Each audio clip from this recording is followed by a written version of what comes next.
ഇനി മുതൽ നമ്മൾ ചെറിയ ഇതുപോലുള്ള DC മോട്ടോർ ഉപയോഗിച്ച് നമ്മൾ DC ഫാനൊക്കെ ഉണ്ടാകുന്ന സമയത്ത് ആ ഒരു ഫാനിൻ്റെ സ്പീഡ് കൺട്രോൾ ചെയ്യാൻ നമുക്ക് ഈ ഒരു ബോർഡ് ഉപയോഗിക്കാൻ പറ്റും കേട്ടോ. അപ്പോൾ ഈ ഒരു ബോർഡ് ഉപയോഗിച്ച് നമുക്ക് വോൾട്ടേജ് കൂട്ടുകയും കുറയ്ക്കുകയും ചെയ്യാം.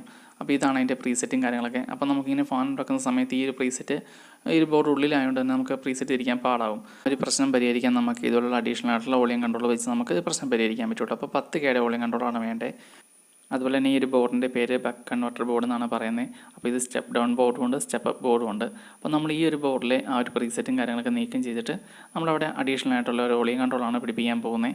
അപ്പോൾ ഇതിനകത്ത് ഒന്നാമത്തെ കാലും രണ്ടാമത്തെ കാലിലും മാത്രം സോൾവ് ചെയ്താൽ മതി.